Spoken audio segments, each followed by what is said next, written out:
Good morning, good afternoon, good evening, wherever you guys are at. I hope you're having a fantastic day. It's SoulSaint here, and we're continuing the Tour del Sol.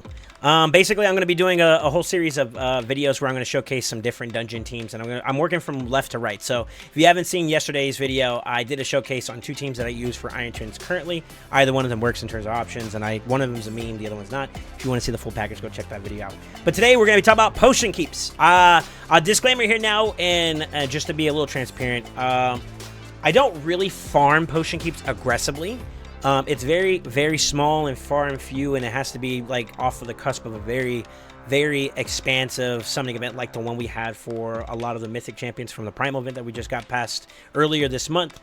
I don't normally farm potions, but in the event that I do want to farm a potion keep, I try to farm fast and get it done with pretty quickly. So what you guys are going to see is the premise of what I call the Seer Clear team.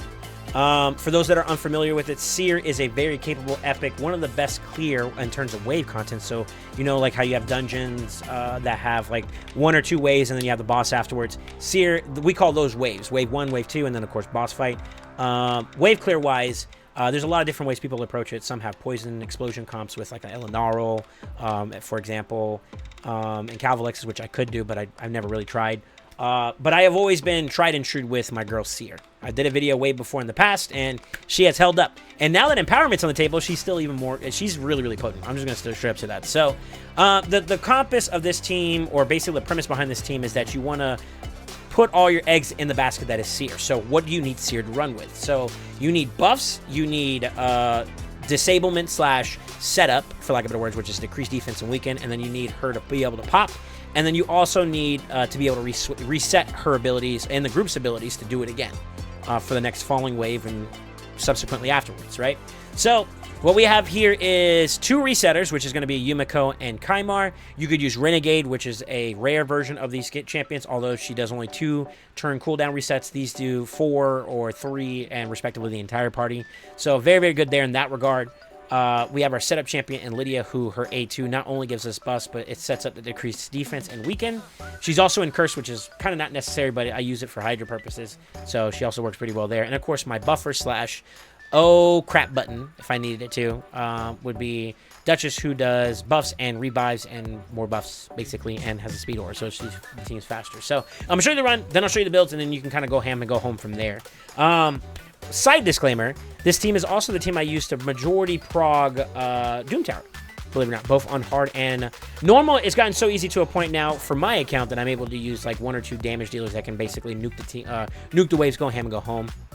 Think about like my Razzlebarg or my Sun Wukong. But on the hard side, I do use a team very similar to this, where they set up, and you can kind of see it there. I already have the reset kind of enabled. You got the pop, you go back into the boss fight. It's pretty much the exact same thing. You get your reset from the team, set up, buff, set up, and then pretty much from there, it's pop, and then Seer finishes them off. Now, we're pretty close to here in terms of like being able to finish it off, but we were a little bit short, so we kind of do a couple extra abilities here and there that do damage, and it's a pretty quick clear. About 29 seconds, 30 seconds or so. I'll do another quick run. It's the same premise where you have Duchess and the rest of the team kind of set up the team for Seer. Buffs, debuffs, and then nuke. Next wave, we pretty much do the exact same thing. I do a throwaway turn, and the only reason why I do a throwaway turn is because of the way Kaimar's currently built. He's actually speed tuned for another area of this game that I'll showcase later on down the week. But basically, he goes after almost majority of the team here. So we do a throwaway turn, which is like another pre-setup team where I use like throwaway abilities into what would be the actual wave clear team there. And then on this side, Yumiko is faster than everybody, so it's able to kind of like she resets at the top of turn, so everybody immediately goes to their wave clear format, which is the debuffs, the buffs, and then of course the big nuke from Seer. Now, I want to show you guys this real quickly so you guys can get an idea of it. Yumiko is built fast and accurate for PvP purposes. Duchess was originally for PvP content too as well, but, you know, tanky, and she's decently fast. She just needs to be faster than Seer, for lack of better words. Lydia, I have built for another form of content elsewhere. So, you know, she's pretty fast. She has accuracy to land her debuffs in, and Curse is complementary for another area, but it's not mandatory for the sake of this showcase. Prince Kaimar, like I said, he's built for damage as well as designed for another area of content. But regardless, you know, the main thing you want from him is his reset, his A2. And that's pretty much kind of what you get overall. Seer, on the other hand, she is empowered to a +3. I made one more and I'll be able to empower up to a +4. Matter of fact, let's see if we have a second Seer. I don't think we do.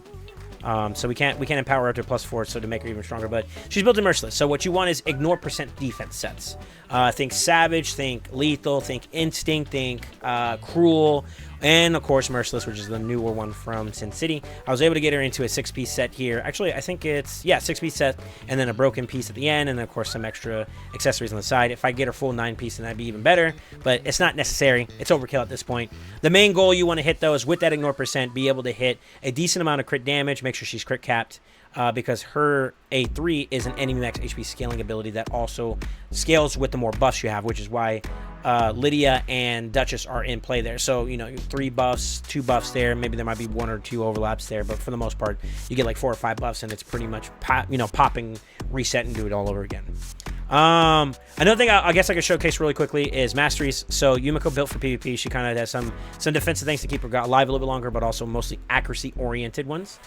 Similar to Duchess, she's kind of was designed to be like responsitory or fast and tanky, with the mindset that she would be able to survive in PvP, but also help her team out too. Lydia is designed for PvP. She has War Master and of course accuracy oriented and Lore Steel type centric masteries. Kaimar is damage, obviously, as you've heard us talk. We actually have him in Helm Smasher with offensive ones. A little bit of accuracy to lace in there, but majority of the stuff is to kind of complement being able to be oppressive to like a wave clear kind of concept. You'll see that in the Fire Knight video when we bring that down the road. And then, of course, Seer, she's designed to pack a punch since her damages on her A3 scales off of crit damage. We kind of prioritize flawless execution with a little bit of accuracy if you want to take from the enemy. We don't, because we kind of get ahead of them and we just pop and go home. But she does have the accuracy for most content right now in terms of wave clear to be able to take buffs from the enemy and utilize that as a part of her big explosion. So she can strip buffs from all enemies and allies, and then she pops it, unless they're protected, obviously. But that's pretty much it. That's my wave clear team for the Potion Keep side. I use this across the board for all of them. It's pretty much the exact same thing. Pop, repeat, pop, repeat, pop. And then, you know, any left residual damage that happens from like an A1 or A2 pretty much clears up the battle. I wonder if I could actually one-shot a boss if I were to fully scale up her to her absolute maximum potential. I probably could, but it's overkill, and I don't really farm this, so it's kind of like, you know, we don't really care. Anyways, I'm going to continue with the next video afterwards, which is going to be Minotaur, believe it or not. This is going to be even faster. I'm going to have to find a way to kind of close the gap on that one, so we'll have to see. But anyways, let me know what you guys think. Are you guys running something similar for your Potion Keeps? Are you running a little bit more of a traditional, unorthodox team? Is there someone that speaks to you in terms of volumes? I don't know. Let me know. If you solo kill it with one champion, I'd be very curious. Tell me what that champion is. Let me know in the comments below. Don't forget to like, comment, subscribe, and as always, always remember, stay ascended.